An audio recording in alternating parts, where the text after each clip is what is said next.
The teasers dropped, the fandom went silent. In an instant, the entire K-pop world was turned upside down. I mean, it was literally like the whole internet just stopped breathing for a second. Right. Imagine you're just like scrolling through your daily news feed and you see a headline that looks like absolute unfiltered clickbait. BTS just defeated Michael Jackson. Yeah, your first thought is probably that it's a glitch, or maybe, some highly manufactured, hyper-specific technicality. Exactly. But we pulled the official data. It is entirely factual. It is verified. And honestly, it fundamentally changes how we have to look at global music history. It really does. It's totally wild. Welcome to Starscope K-Report. Join Eric and Minji as they ride the Hallyu wave, uncovering the biggest K-pop comebacks, shocking industry controversies, and major K-drama updates. From internet-breaking rumors to historic chart milestones, we dive deep into the world of Korean entertainment. And today, we are doing a massive deep dive into a huge stack of sources, from Wikipedia and Chosenbiz to the Star and the actual UK official charts data.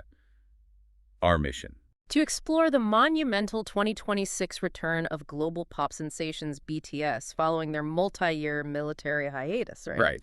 We're digging into their new masterpiece album, Arang, and figuring out exactly how they managed to shatter records worldwide. So just to validate that crazy headline right out of the gate for everyone listening, according to the UK official chart's mid-year list for the biggest albums of 2026 so far, BTS's Arang landed at number 20. Number 20, that is huge. It's massive. That officially places them higher than the king of pop himself. Michael Jackson's legendary album Thriller actually sits at number 21 on that exact same list. Oh, wow. Yeah, and they also outpaced classic records by Oasis and Queen. So today we're not just looking at the music, but the underlying mechanics and the official agency statements that made this historic comeback possible. Which is exactly what we need to do. Because to truly understand the weight of that UK chart position, we have to look at what they were up against. The hiatus. Right, the military hiatus. For those who might not follow the South Korean entertainment industry closely, military service is mandatory for all able-bodied South Korean men. And for a pop group, this means stepping entirely away from the spotlight for a couple of years. Exactly. And in the industry, it's historically been viewed as the quote-unquote boy band curse. The assumption is that pop music moves so fast, if you leave for 2 years, your fans will grow up, move on, and you'll just be replaced. Totally. The Hallyu wave moves at absolute lightning speed. You've got groups debuting constantly with insane visuals and, fresh concepts. Yeah, you blink and there's a new group dominating the charts. Right. So taking a pause isn't just a pause, it's a massive risk to your relevance. The fear is always that the fandom will just find a new maknae or a new bias to obsess over. But BTS completely flipped that narrative. Based on official statements from Big Hit Music, the members actually began working together again in July of 2025. Yeah, and by August, RM was already communicating with fans online. Then on January 4, 2026, the agency dropped the official announcement. The new album, Arang, dropping March 20th, accompanied by a massive world tour. But what fascinates me isn't just the announcement itself, but the mechanics of how they rebuilt their momentum after being away. The global marketing campaign was just a masterclass in re-engagement. Oh, that Valentine's Day campaign, that was brilliant. It was. They didn't just buy billboards. They distributed physical roses in major cities like Seoul, London, and Los Angeles. Right, and these roses had QR codes attached, asking people a simple question: what is your love song? Yeah, and when you scanned it, you didn't just get an ad. You got pulled into this interactive ecosystem. Netizens were absolutely losing their minds over it. And that's not even the wildest part of this comeback, because wait until we get to the actual chart numbers in a few minutes. Oh, the numbers are insane. But first, we have to talk about how they manipulated modern algorithms with this campaign. Right. They partnered with Google Search for a scavenger hunt, didn't they? Yeah, they did. If you searched for BTS, a graphic of a blue ship in a bottle appeared. Clicking it meant you had to answer trivia to earn digital parchment cards with handwritten song titles. So by gamifying the comeback, they weren't just passively advertising. They were actively generating millions of organic search queries. Exactly. Yeah. Which practically forced search engines to prioritize their comeback across the entire internet. If you love staying updated on genius strategies like this, make sure you subscribe to Starscope K-Report. We've got even bigger scoops ahead. Definitely hit that subscribe button so you never miss a KT update. But getting back to the music, it actually reminds me of a major tech company pivoting its entire business model. How do you mean? Well, imagine a company known strictly for hardware suddenly launching a massive open source software ecosystem. They didn't just come back and give the fandom the exact same product they were selling 3 years ago. Right. They completely reinvented their architecture. They brought in this army of international producers to build something entirely new. It's a great analogy. And the sonic architecture of this album, Arang, is incredibly complex. The title itself refers to a famous traditional Korean folk song about love, desire, and the sorrow of separation. Which is such a fitting theme for a group returning from a long hiatus, you know? Absolutely. But sonically, they expanded their boundaries massively. They worked with heavy-hitting international producers. We're talking P-Dog, Diplo, El Grincho, Ryan Tedder. Mike Will made it. Wow, that is a stacked lineup. It really is. And they took traditional Korean instrumentation and blended it with modern hip-hop, trap, alternative R&B, synth pop, and EDM. I really want to dig into how that blend actually sounds, because looking at the sources, the details of these tracks are just wild. Oh, they are. Like the album opens with a song called Body to Body, produced by Diplo. It literally samples the traditional Arang folk song, but it layers traditional Korean percussion over this very heavy, noisy hip-hop beat. Right, it's such a bold choice for an opener. And then there's a track called Aliens, co-produced by Mike Will made it, which leans heavily into 80s hip-hop. But what really caught my eye is that in Aliens, they directly reference a historical figure named Kim Gu. Yeah, that was a massive talking point for K-Nets. Now, obviously, whenever politics or historical figures come up in these sources, we always want to make it clear to you, the listener, that we aren't endorsing any specific viewpoints here. We're just reporting impartially on the content. Yeah. But why is quoting a historical figure over a trap beat so significant? It's a profound cultural statement. Kim Gu was a prominent leader of the Korean independence movement in the early 20th century. Right. And one of his most famous philosophies was the belief that true national strength comes from cultural influence, not military force. He dreamed of a nation that would lead the world in culture. Oh, wow. Okay. So when you have BTS, who are undeniably South Korea's greatest modern cultural export, singing, "Pardon me, Kim Gu, tell me how you feel," they are essentially reporting back to one of their founding fathers. That is heavy. They're basically saying, your vision of cultural strength, we achieved it. Exactly. Integrating that level of deep generational nationalism into a global pop track is something very few artists could pull off without it sounding, forced. It adds so much weight to the album. But they also balance that weight with tracks that are just incredibly pop culture savvy, right? Oh, totally. The song Fire plays around with Jersey Club beats, and they drop a direct lyrical nod to Britney Spears' "Club Go Crazy Like Britney, Baby, Hit Me With It One More Time." That shows they have a total understanding of their place within the broader global pop ecosystem. And this brings us to the most crucial part of the analysis. We have this deeply Korean, culturally rich album exploring historical themes and personal vulnerability. Right. How did that translate to the notoriously fickle Western music market? The numbers are staggering. According to Chosunbiz, on the Circle chart in South Korea, it sold 4.2 million copies in its first week alone. Which is an immediate, undeniable all-kill. A total all-kill. And on Spotify, it pulled in 110 million streams on day one. But let's talk about the U.S. Billboard 200, because the sources note it debuted at #1, moving 641,000 units. That is just an astronomical number for a comeback. It is. Now, for anyone who tracks the music industry, topping every chart is hard enough in your home country. Doing it in the U.S., moving 641,000 units in a week. That's the largest week for a group since 2014. And it stayed at #1 for 3 straight weeks. Exactly. The last group to do that was Mumford & Sons back in 2012. What's really telling, though, is the breakdown of those numbers. We live in a streaming-dominated world, but of those 641,000 U.S. units, 532,000 were pure album sales. Pure sales, not just streaming equivalents. Pure physical and digital sales. And within that, a massive 208,000 were vinyl records.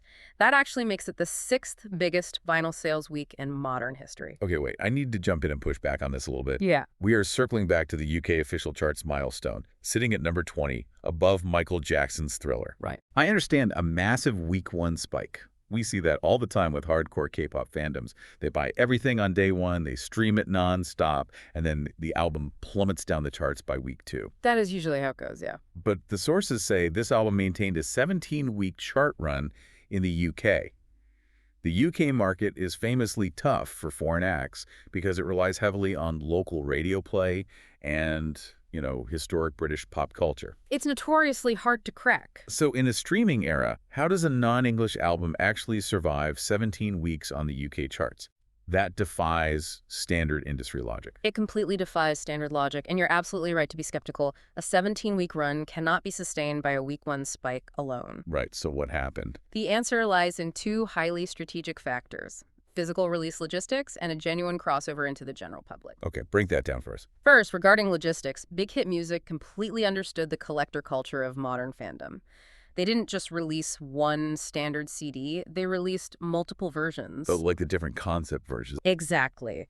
There was a Rooted in Korea version, a Rooted in Music version, a Travel Tag CD box set, and 6 different vinyl variants, including a deluxe edition and a picture disc. Ah, I see where this is going. Yeah, by staggering the shipping and availability of these physical formats over several months, they ensured continuous, heavy waves of physical sales that kept algorithmically boosting their chart position week after week. So they essentially engineered a sustained physical demand, rather than letting the fandom burn out all their purchasing power in the first 7 days. Precisely. That physical dominance is what pushed them to the top of the UK vinyl charts.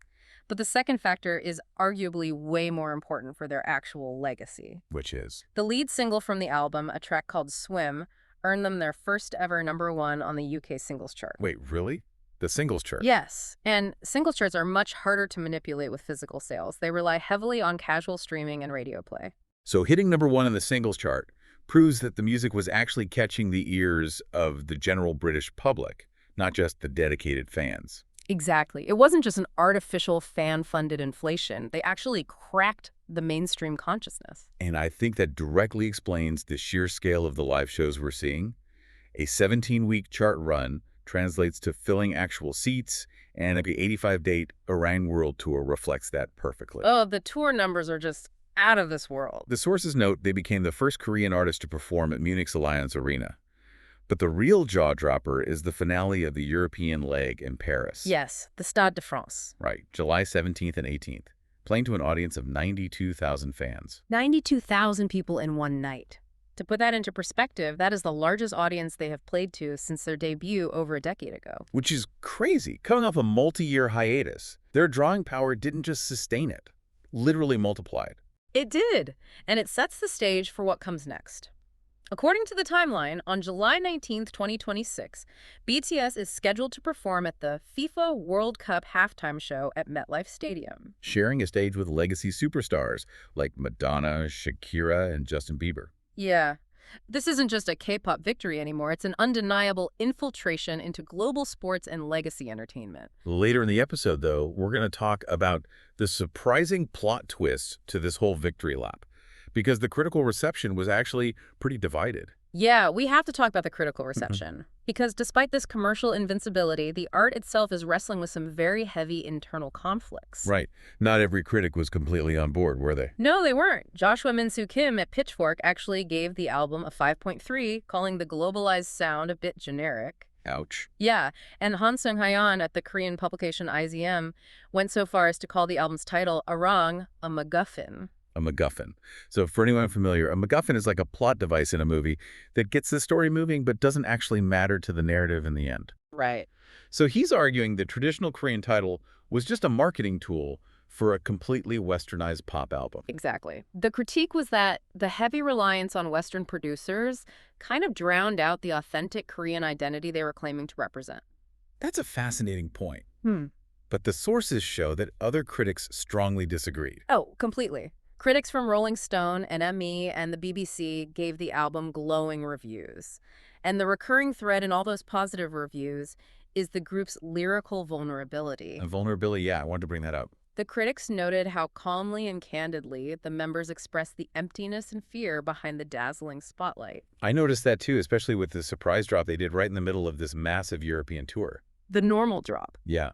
On July 17th, they released a Korean version of a track called Normal, and it immediately topped iTunes in 69 countries. It was such a brilliant move. But think about the context.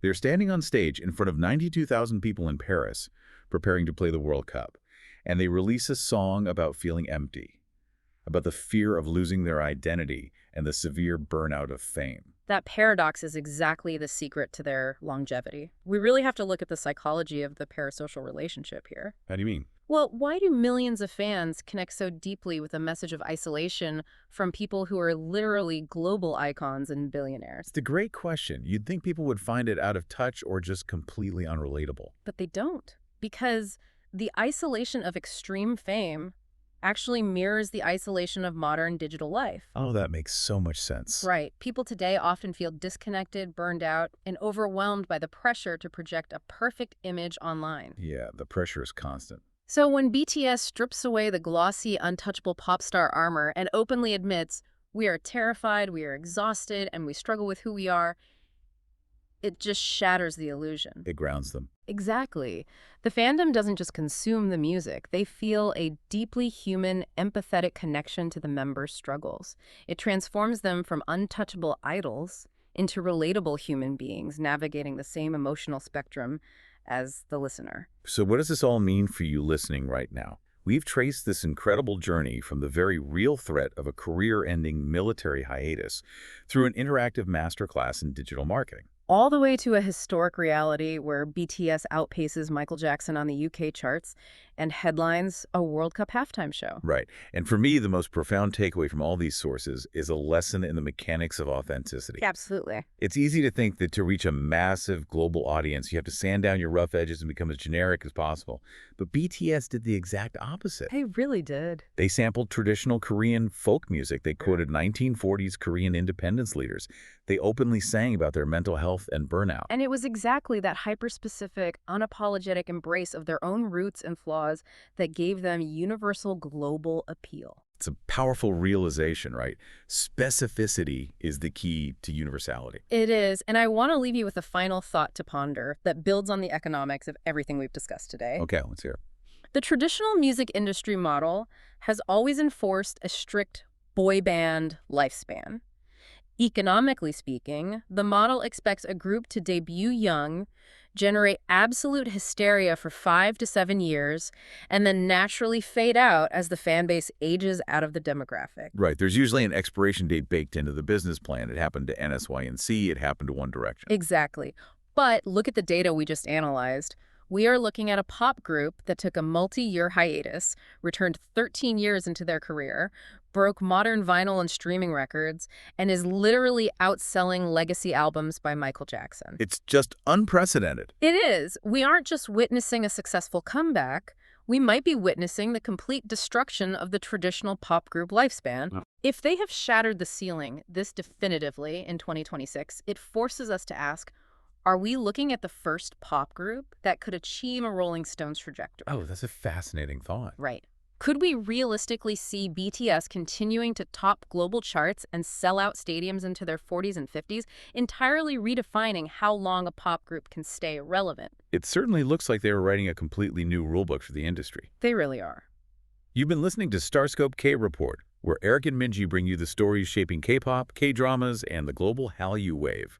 Thanks for tuning in, and don't forget to subscribe for more stories that keep the stars shining.